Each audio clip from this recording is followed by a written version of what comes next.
Hello everyone, कैसे आप सभी। मैं आज आपके सामने आ गया हूं और आज हम करने वाले हैज हैव की बेसिक यूजेस। ठीक है, इसके बाद मैं आपको डोंट हैव वाली यूज भी सिखाऊंगा। ठीक है, और एंड आफ्टर दी इसके बाद हम बेसिक का इजेमार भी कवर कर लेंगे। आज की जो क्लास है वो आपका क्लास आई थिंक 26 रहेगा। सो स्टार्ट करते हैं। सबसे पहले हैज और हैव। और एक बात और मैं आपको बताना चाह रहा हूँ कि जो पहले के जो अर्लियर क्लासेस है, सारे 24-25 क्लासेस, छोटे छोटे क्लासेस दिए हुए हैं, वो सारे कहीं ना कहीं पार्ट्स ऑफ स्पीच से रिलेटेड है, जो छोटे छोटे उसके अंदर वीडियोस बनाए हुए हैं। सो उन्हें देखें और अपनी इंग्लिश को इम्प्रूव करें, ग्रामर को इम्प्रूव करें, स्पोकन को भी इम्प्रूव कर सकते हैं। ठीक है, क्योंकि जब तक आपका ग्रामर और बेस अच्छा नहीं होगा, ठीक है ना, बेस आपका स्ट्रॉन्ग नहीं होगा, तो फिर उसमें आपको प्रॉब्लम होगी। सो अभी हम स्टार्ट करते हैं हैज और हैव पे, और बहुत सारी चीजें इसके ऊपर भी हम सीखने वाले हैं। सिर्फ एक एस्पेक्ट नहीं, बहुत सारे एस्पेक्ट में लेकर चलने वाला हूँ। सो पहले मैं लिख देता हूँ बेसिकली हैज और हैव। ठीक है, इसमें मैं यही बताऊंगा कि कैसे हेल्पिंग वर्ब आपका मेन वर्ब में हो जाएगा। तो शुरू से लेके एंड तक देखना है, छोड़ना नहीं है, नहीं तो समझ में आएगा नहीं, क्योंकि मैं बहुत सारी चीजें साथ ही साथ स्टेप बाय स्टेप लिंक करने वाला हूँ। सो अगर जैसा कि मैं बेसिक की अगर मैं पहले बात करूं, तो एज यू नो दैट आपको ऑलरेडी पता है, जितना ही शी और इट सिंगुलर, एसएन का मतलब सिंगुलर नेम, जिसमें किसी एक इंसान का नाम होगा या फिर एक वस्तु का नाम होगा, उसके साथ आप हैज यूज करते हैं। पहले इतना थोड़ा सा बेसिक पर एक बारी थोड़ा सा रिवाइज कर लेते हैं। अगर मैं बात आगे करूं तो आई, वी, यू, दे और प्लूरल नाउन के साथ हैव यूज करते हैं। ठीक है, इतनी बात समझ में आ गई। प्लूरल नाउन का मतलब दो से ज्यादा लोग या तो दो से ज्यादा चीजें होनी चाहिए, वहां पर हैव यूज करनी चाहिए। मैं ना पहले एक दो सेंटेंस ले लेता हूं। अगर मैं सेंटेंस लिखूं, she has a ring, ring यानी ये अंगूठी, शी हैज अ रिंग। एक और ले लेता हूं, यू हैव अ कार, यानी तुम्हारे पास एक गाड़ी है। मैंने यहाँ पर दो सेंटेंसेस लिया हुआ है और इन्हीं दोनों के माध्यम से फिलहाल ये जो थोड़ा सा बेसिक वाला है ये कवर कर लेंगे। इसके बाद आगे जो दूसरे स्टेप की ओर चलेंगे। यहाँ पर ये नाउन है, ये आपका सब्जेक्ट है और ये आपका वर्ब है। आप सभी को पता है कि हैज और हैव जो वर्ब यूज होता है आपका, या तो वह ऑक्सिलरी होता है या तो वह हेल्पिंग वर्ब होता है। क्या? या तो वह ऑक्सिलरी होगा या फिर हेल्पिंग वर्ब के रूप में यूज होता है। सो यहाँ पर आप क्या कहेंगे? आप जनरली जानते हैं कि हेल्पिंग वर्ब है, ये सब्जेक्ट है, ये आप बता देते हैं हेल्पिंग वर्ब, और ये आपका नाउन है। एक सेंटेंस बनाने की अगर मैं बात करूं, जब तक एक सेंटेंस नहीं कहलाएगा जब तक किसी सेंटेंस के अंदर एक सब्जेक्ट और एक वर्ब हो। ध्यान रखना है, क्या? सब्जेक्ट और एक वर्ब हो, वह एक सेंटेंस नहीं कहलाता है। ये चीज आप ध्यान रखिए। यहाँ पर सब्जेक्ट है, वर्ब नहीं है, चलिए हेल्पिंग वर्ब है कह लेते हैं आप। ठीक है, और यहाँ पर ये फुल स्टॉप है, so that's why it is a sentence. ये सेंटेंस तो है, लेकिन जो आप यहाँ हेल्पिंग वर्ब कह रहे हो, ये हेल्पिंग वर्ब ये बिल्कुल भी नहीं है, ये यहाँ पर मेन वर्ब है। क्यों है वो अभी हम थोड़ी देर में क्लियर करेंगे। सबसे पहले इसका मीनिंग है कि इसके उस लड़की के पास एक रिंग है और आपके पास एक गाड़ी है, एक कार है। जब आप इसको ध्यान से देखोगे, जो हैज और हैव जो होता है वो बेसिकली हैव के फॉर्म होते हैं। हैव के आपका फॉर्म होता है खुद एक हैव, और होता है आपका हैज, और होता है आपका हैड। ये है फॉर्म होती है। ठीक है, जैसे बी के होते हैं ना, इज एम आर, फिर वॉज वर, और बीन होता है, बिंग होता है, तो ये आपके हैव के फॉर्म है। सो आप यहां पर देखोगे हैव और हैज की यूजेस, ये तीन फॉर्म है। ये जो यहां पर फॉर्म है, जब भी आप इस तरीके से सेंटेंसेस बनाते हो तो ये मानकर चलिएगा कि वर्ब का फर्स्ट फॉर्म है। क्या मानकर चल रहे हैं? वर्ब की फर्स्ट फॉर्म। देखिए ध्यान से देखना कैसे क्या क्या चीजें होती जाएगी और कैसे क्या क्या चीजें लिंक होने वाली है। बड़ा इंटरेस्टिंग है, बेस से आपको बड़ा बेस से लेकर के एक स्टेप बाय स्टेप चलेंगे और अपने ग्रामर को, इंग्लिश को आप इंप्रूव करोगे। ठीक है, और ये सब्जेक्ट है, सब्जेक्ट प्लस वर्ब की फर्स्ट फॉर्म। हेल्पिंग वर्ब ये यहाँ पर बिल्कुल भी नहीं है, यहाँ पर ये मेन वर्ब है। अब एक चीज आपको याद क्या रखना है, अगर ये हेल्पिंग वर्ब, कुछ भी जो हेल्पिंग वर्ब होता है किसी भी टाइप्स के, इज एम आर हो, वॉज हो, वर्ब हो, हैज, हैव, हैड, कुछ भी हो, जिसे हेल्पिंग वर्ब आप कहते हो, अगर वह अकेला यूज है और उसके बाद किसी भी टाइप के वर्ब यूज नहीं करा हुआ है, तो एक बस एक चीज आपको दिमाग में रखनी कि हमेशा मेन वर्ब ही होगा। क्या, मेन वर्ब ही होगा। ये हेल्पिंग वर्ब कब कहलाता है? सपोज मैं यहाँ सेंटेंस लिख रहा हूं, यहाँ देखिए आप,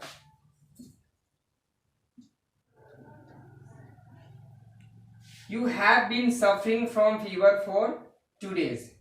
2 दिनों से मुझे बुखार है या बुखार से पीड़ित हूं मैं। Fever, suffering. एक चीज, ये जो सफरिंग है सफर से बना हुआ है, सफर, सफर, सफर। सो ये यहाँ पर मेन वर्ब है और ये आपका हेल्पिंग वर्ब की क्राइटेरिया में आता है। तो हेल्पिंग वर्ब हैज और हैव वहीं पर कहलाएगा जहां पर उसके साथ कोई एक और मेन वर्ब लगा हुआ हो, अदरवाइज वो आपका हेल्पिंग वर्ब नहीं होगा। जैसे इस केस में यहाँ पर कोई दूसरा वर्ब है नहीं, तो ये यहाँ है, ये मेन वर्ब हो गया। और अगर दूसरा वर्ब यहाँ पर होता तो ये हेल्पिंग वर्ब हो जाता। जैसे कि इस वाले केस में यहाँ पर ये दूसरा वर्ब है और ये हेल्पिंग वर्ब हो जाएगा, लेकिन यहाँ पर कोई अनदर वर्ब नहीं है। सो इस केस में यहाँ पर क्या रहेगा, ये मेन वर्ब रहेगा। पहली बात ये ध्यान रखना है। अब टेंस की मैं बात करूं तो बिल्कुल टेंस है इसके अंदर। कई बारी मैंने इसके ऊपर बहुत रिसर्च भी किया हुआ है, वीडियोस भी देखे हैं कुछ, ऑनेस्टली मैं आपको बता रहा हूँ, और बहुत सारी चीजें मैंने देखा। उसमें मैंने ये देखा कि वो रटवाने की कोशिश कर रहे हैं, किसी के साथ हैज लगाना है, यू के साथ हैव लगाना है और बाद में एक नाउन आ रहा है, समथिंग लाइक दिस। इस तरीके से ज्यादा मोस्टली मेरे को पाया गया। किसी ने टेंस के ऊपर बात नहीं करी, क्योंकि ये डेफिनेटली एक कंफ्यूजन का पार्ट है। अब यहां से आपको चेक करना है सब्जेक्ट, और ये अपने आप में वर्ब के फर्स्ट फॉर्म के रूप में रहता है। क्या हम जब प्राइमरीली इसको यूज करते हैं हैज और हैव को एज अ मेन वर्ब, तो वर्ब की फर्स्ट फॉर्म में रहता है, चाहे ये हो और चाहे ये हो। तो सब्जेक्ट प्लस वर्ब की फर्स्ट फॉर्म हो गया। सो आपको याद आ रहा होगा कि सब्जेक्ट प्लस वर्ब की जो फर्स्ट फॉर्म होता है वो किस टेंस में होता है? जी हाँ, वो प्रेजेंट टेंस में होता है। किसमें? प्रेजेंट। और प्रेजेंट का सिंपल, जिसको आप सिंपल प्रेजेंट टेंस भी बोलते हो और प्रेजेंट सिंपल भी बोलते हो, जिसके अंदर सब्जेक्ट के साथ वर्ब के फर्स्ट फॉर्म के साथ और एस और ईएस जोड़ देते हो। सो इस केस में एस और ईएस खाली नहीं लगाना है, मेन वर्ब तो है ना वर्ब की फर्स्ट फॉर्म और सब्जेक्ट। तो ये प्रेजेंट सिंपल का ही केस होगा। जब आप प्रेजेंट सिंपल टेंस आप पढ़ते हैं तो उसके अंदर एक और चीज होता है कि आई, वी, यू, दे और प्लूरल नाउन के साथ जो वर्ब आप यहाँ पे लगा रहे होते हो उसमें कोई चेंजेस नहीं होता, वर्ब की फर्स्ट फॉर्म में होती है। ठीक है, तो वहां से भी वो मैच कर रहा है। तो इस तरीके से हमें ये पता चला कि ये जो केस है आपका, इस टाइप के जो सेंटेंसेस होते हैं वो प्रेजेंट टेंस यानी सिंपल प्रेजेंट टेंस के होते हैं। और जो हैज और हैव जो होता है वो आपका प्राइमरीली यहाँ पर जो आपने यूज किया हुआ है इसे, जब ये अकेला हो, इसके बगल में मेन वर्ब ना हो, तो ये एज अ मेन वर्ब काम करता है। तो इतना अभी आपने ये चीजें सीखी। ठीक है, आपको ये ध्यान रखना है। अब इसके आगे की मैं बात करता हूं। अब इसके आगे की मैं बात कर रहा हूं आपके साथ। ठीक है,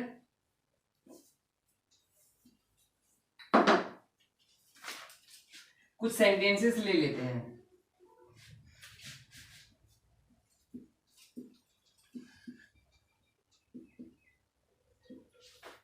ये यहाँ पर 5 सेंटेंसेस मैंने लिखा हुआ है, इसको करेक्ट, इसके अंदर कुछ मैंने इनकरेक्ट वर्ड भी डाले हुए, इसे भी ठीक करेंगे और इससे एक और बात निकल कर आएगी जो हम अगले स्टेप की ओर जाएंगे। सबसे पहला सेंटेंस लिखा हुआ है, she have a car, you have some bananas, Anita has a pen, Radhika have a scooties, I have not a car. इस सेंटेंस को हम देखेंगे। सबसे पहले इस सेंटेंस को क्लियर करते हैं। तो इसमें पता चल रहा है कि शी है तो यहाँ पर हैव नहीं आएगा, यहाँ पर हैज आएगा। तो ये तो बड़ा बेसिक सी चीज है, आप लोगों को भी पता है, क्लियर हो जाएगा। तो शी हैज अ कार यहाँ आना चाहिए। इसी तरीके से यू के साथ हैव अपने आप में ठीक है, और सैम बनानास इसके अंदर कोई भी मिस्टेक नहीं है। अनीता हैज अ पेन, यहाँ पर अनीता है तो एक नाम हुआ और यहाँ पर हैज यूज करा हुआ है तो अपने आप में बिल्कुल ठीक है। और पेन यहाँ पर एक सिंगुलर नेम, पेन्स नहीं लिखा हुआ है तो आर्टिकल ए का यूज किया जाएगा जो अपने आप में ठीक है। राधिका हैव अ स्कूटीज, यहाँ पर देखा जाए तो स्कूटीज की बात की जा रही है, इसका मतलब एक से ज्यादा गाड़ी हो गई, स्कूटीज हो गई। ठीक है, तो राधिका एक और है कि यहाँ पर हैज लगेगा। क्या पता चल रहा है? राधिका के साथ हैज लगाने का है आपको। और अगर स्कूटी की हम बात कर रहे हैं और वो एक है तो ये ठीक है, फिर इसको ठीक करना होगा। लेकिन हम मानकर चलते हैं कि ये ठीक है यहाँ पर, सो हम इसे काट देंगे क्योंकि स्कूटीज का मतलब एक से ज्यादा हो गया, तो यहाँ पर ऐड करने की जरूरत नहीं है। राधिका हैज स्कूटीज ऐसे सेंटेंस यूज कर सकते हो। और साथ ही साथ आप काउंटेबल बनाने के लिए 2 स्कूटीज 3 स्कूटीज भी ऐड कर सकते हैं यहाँ पर। ठीक है, अब आगे बढ़ते हैं। आई हैव नॉट अ कार, अब ये केस एक अलग हो जाता है, यहाँ पर नेगेटिव सेंटेंसेस हो रहा है। ठीक है, अगर इस सेंटेंस को लिखो आप और इसका अगर नेगेटिव बनाने की कोशिश करें, जैसे कि इसका करेक्शन आप करने पर आपको मिला है शी हैज अ कार, तो नेगेटिव आप बनाओगे ऐसे she has not a car. बिल्कुल ठीक, अपनी जगह पर आप ठीक है, लेकिन ये सेंटेंस गलत होगा। तो इसका मतलब ये हुआ कि ये भी सेंटेंस गलत है। अब मैं बताने जा रहा हूं आगे की बात, यहां से हमारा दूसरा लेवल स्टार्ट होता है। जब हम अफर्मेटिव सेंटेंस की में बात करते हैं, यानी पॉजिटिव सेंटेंसेस की बात करते हैं, शी हैज अ कार, यहां पर तो ये ठीक है, लेकिन जैसे ही मैं नेगेटिव की बात करता हूं तो जनरली होता क्या है कि हम नॉट लगा देते हैं। लेकिन थोड़ी देर पहले आप याद करिए, मैंने आपको बताया वर्ब की फर्स्ट फॉर्म है, वर्ब की फर्स्ट फॉर्म है, ठीक है। और मैंने बताया था कि अगर मैं टेंसेस की मैं बात करूं तो मैंने टेंस आपको क्या बताया था, याद करिए, प्रेजेंट सिंपल मैंने बताया था, क्या बताया था, प्रेजेंट सिंपल बताया था। अब और थोड़ा सा आप याद करिए कि इस टेंस के अंदर अगर नेगेटिव बनाना होता है तो हम क्या यूज करते हैं, क्या यूज करते हैं, यार है कुछ याद, नेगेटिव सेंटेंस की बात की जाए तो क्या यूज करते हैं, डज एंड डोंट यूज करते हैं। तो यहां पर भी ये चीज अप्लाई होने वाला है, इस वजह से ये सेंटेंस गलत हो जाता है। होता क्यों ऐसा होता है, आप कॉन्सेप्ट के ऊपर भी हम काम करते हैं। पहला तो मैंने आपको ये बताया कि इसका रीजन है टेंस। दूसरी बात ये है कि ये यहां पर यूज होता है as a first form of a verb, ठीक है। तो नेगेटिव सेंटेंसेस बनाने के लिए अलग से एक हेल्पिंग वर्ब चाहिए होती है, क्या, अलग से एक हेल्पिंग वर्ब जनरली चाहिए होता है, ठीक है, सिंपल प्रेजेंट टेंस में, और वो होता है आपका डू और डज। सो इस वजह से ये यहां पर गलत हो जाएगा। तो अब आप बोलेंगे फिर क्या होगा, सी डज नॉट अ कार, तो ये तो कुछ ऐसा मीनिंग नॉनसेंस सा हो गया, और पता लग रहा है कि इसका मतलब हो गया कि वह कार नहीं है, भाई लड़की कैसे कार हो जाएगी, ये भी मीनिंग नॉनसेंस हो गया। तो करना क्या है कि जो हम यहाँ first form of verb use कर रहे थे इसको भी चिपका कर चलना है, मतलब उसे नहीं छोड़ना है। तो करेक्ट होगा आपका इस दोनों का, she does not have a car, ठीक है, क्या, she does not have a car. और इसको आप ऐसे भी लिख सकते हो, शी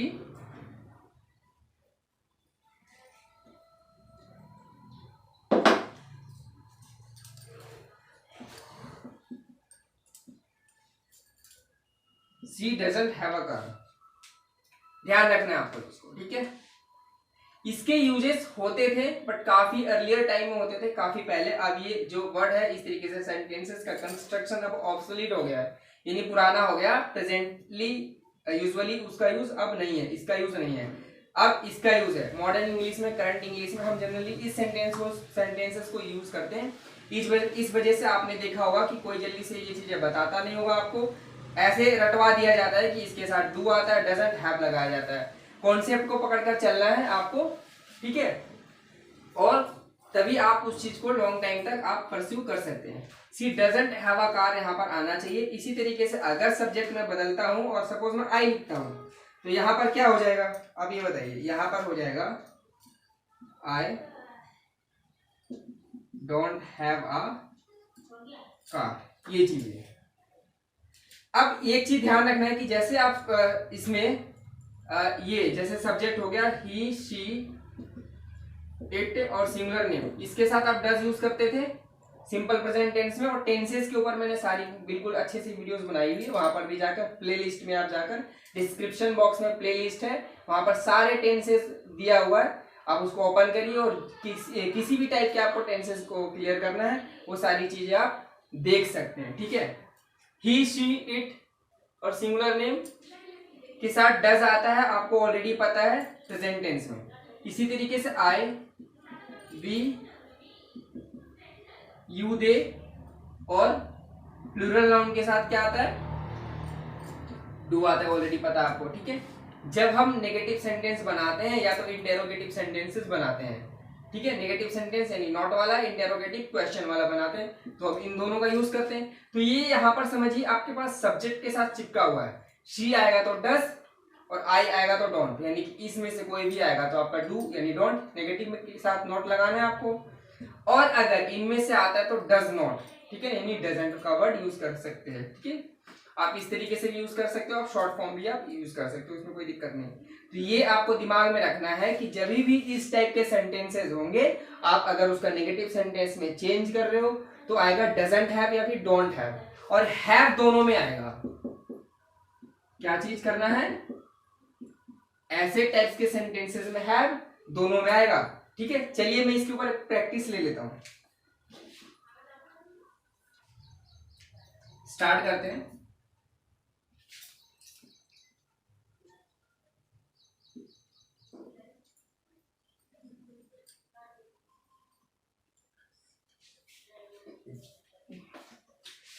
ये यहाँ पर 5 सेंटेंसेस लिखा हुआ है, आप देख सकते हैं। सबसे फर्स्ट है आपका Mack has a bike, Naman has 2 pens, we have 3 footballs. यहाँ पर आप फुटबॉल्स यूज कर लें, डूरा राउंड बना लें ब्रिटिश इंग्लिश के अकॉर्डिंग। और I have a book, you have a nice dress. सभी के सभी एफर्मेटिव सेंटेंसेस है, पॉजिटिव सेंटेंसेस है, हम इनको नेगेटिव में बताएंगे। और एक और चीज की मैं इसकी यूजेस में आपको इंटेरोगेटिव में भी बताऊंगा। ठीक है, सबसे मैं पहला ले लेता हूँ आपका मैक हैज अ बाइक। तो नेगेटिव में क्या होगा आप याद करें जरा, Mack doesn't have a bike, ये आपका नेगेटिव सेंटेंस होगा। ध्यान रखना यहाँ पर ही शी इट के साथ डज आएगा, आई वी यू दे के साथ डू आएगा, तो डजंट हो जाएगा और आई वी यू दे के साथ डोंट हो जाएगा। और हैव किसी भी सब्जेक्ट के साथ हैव होगा, इस केस में हैव सबके साथ लगाना। तो यहाँ पर होगा मैक हैज अ बाइक। ठीक है, इसी तरीके से इसका क्या होगा, नमन हैज 2 पेन्स, तो इसका हो जाएगा नमन डजंट, ठीक है ना, हैव 2 पेन्स, यानी कि इसको काट कर मैं क्या कर दूंगा, Naman doesn't have 2 pens, negative sentences के लिए। इसी तरीके से यहां पर क्या होगा आप इसमें देखें, वी हैव 3 फुटबॉल्स। ठीक है, अगर नेगेटिव सेंटेंस बनाना होगा तो क्या होगा, यहां पर वी लिखने के बाद आप क्या लिखोगे, we don't have 3 footballs, negative. अब इसके अंदर क्या हो जाएगा, आई हैव है तो इसमें हो जाएगा I don't have a book. समझ में आ रहा है। अब इस वाले सेंटेंस में you have a nice dress, तो इसमें आ जाएगा you don't have a nice dress. इस तरीके से आपको यूज करना है, ये बात आपको ध्यान रखनी चाहिए। ओके स्टूडेंट्स, अब मैं नेगेटिव सेंटेंसेस की मैं सबकी मैं बात कर रहा हूँ, सॉरी इंटरोगेटिव क्वेश्चन वाले सेंटेंसेस की मैं बात कर रहा हूँ। इसमें से 2-3 बनाकर देखते हैं। ठीक है, चलिए मैं सबसे पहले मैं ये ले लेता हूँ इसका इंटरोगेटिव यानी क्वेश्चन वाला। सबसे पहले इसको नेगेटिव में आपने बनाया आई हैव अ बुक, तो इसका हो जाएगा आपका नेगेटिव में आई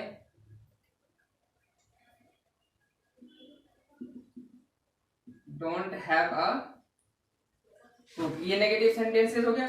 अब इंटेरोगेटिव सेंटेंसेस में क्या होता है, हेल्पिंग वर्ब पहले आ जाता है, सो इसमें आएगा ये I do I not have a book, क्या मेरे पास एक किताब नहीं है, इस तरीके से हो जाएगा। अगर इकट्ठा आपको शॉर्ट फॉर्म यूज करना है तो लिख लीजिए आगे, कोई दिक्कत वाली बात नहीं है। डोंट आई होगा यहाँ पे, don't I have a book. ठीक है, इस सेंटेंसेस को आप ये 2 तरीकों से लिख सकते हो। अगर आप डू और नॉट को अलग अलग करेंगे तो डू को सब्जेक्ट से पहले, नॉट बाद में। हमेशा नॉट वैसे भी सब्जेक्ट के बाद आता है, ये तो आप दिमाग में रखिए, ट्रिक है ये, याद करने वाली चीज है कि सब्जेक्ट के बाद ही नॉट अगर अकेला लगा रहे हो तो ऑलवेज सब्जेक्ट के बाद आता है। अगर इकट्ठा लगा रहे हो तो फिर वो आगे आ जाएगा, इसमें कोई कंफ्यूजिंग वाली बात नहीं। क्या, अगर अकेला नोट यूज कर रहे हो तो सब्जेक्ट के बाद, और अगर हेल्पिंग वर्ब के साथ नोट लगा रहे हैं तो वो आ जाएगा आपका सब्जेक्ट से पहले। और साथ ही साथ यहाँ पर क्वेश्चन मार्क लगाना ना भूलें, इस तरीके से। Don't I have a book, क्या मेरे पास एक बुक नहीं है, तो हो गया क्वेश्चन वाला, ये था नेगेटिव सेंटेंस और ये सारा था अफर्मेटिव सेंटेंस।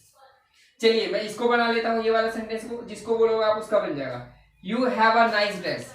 तो इसका नेगेटिव सेंटेंसेस क्या होगा, पहले नेगेटिव बना लेते हैं, थोड़ा सा आपको इजी समझाने के लिए मैं आपको बता रहा हूँ। इसका नेगेटिव होगा you don't have a nice dress. Are you getting my point.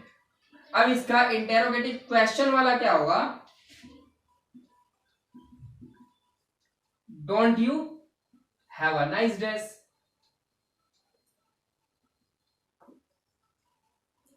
इस तरीके से होगा, क्या, don't you have a nice dress. क्योंकि मैं ये डू के साथ नॉट भी इकट्ठा ले लिया मैंने शॉर्ट फॉर्म में, तो सब्जेक्ट रह जाएगा और बाकी हैव है और अ नाइस ड्रेस वो सब ऑब्जेक्ट वैसे की वैसे ही आपको लिख देना है। अगर आपको डू को और नॉट को अलग अलग करना है तो जाहिर सी बात है आप इसको इस केस में लिखोगे, ठीक है। मीनिंग सेम होता है, बस लिखने का तरीका हो गया अलग। Do you not have a nice dress, ठीक है।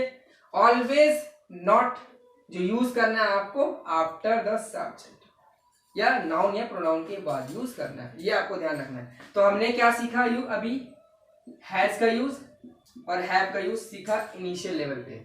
फिर दूसरे स्टेप में हमने क्या सीखा कि इसके साथ डोंट यानी नेगेटिव सेंटेंस बनाते समय चेंज हो जा रहा है, वहां पर आपका इसके साथ नॉट नहीं लगता है बल्कि क्या लगता है, डोंट हैव, ये वो भी पहले, ठीक है, या तो फिर डजंट हैव, ठीक है। ये चीज आपको याद रखना है और भी ऐसे सेंटेंसेस को आपको प्रैक्टिस करें। और कैसा लगा आपको ये लेक्चर, ये वीडियो कैसा लगा, प्लीज आप हमें बताएं, ठीक है, क्योंकि आप बताएंगे तो मुझे पता चलेगा कि उसमें क्या और ज्यादा इंप्रूवमेंट करने की जरूरत है, उसके अंदर क्या लेकर आना है। अगर आपको कोई टॉपिक पूछना है उस चीज के बारे में, पर्टिकुलर टॉपिक आप पूछना चाहते हैं, कोई भी पार्ट है ग्रामर का, सो वो भी आप पूछ सकते हैं, मैं उसका भी आपको मैं सारी चीजें डिटेल में बताने वाला हूँ, ठीक है। So thank you for watching, have a nice time, take care.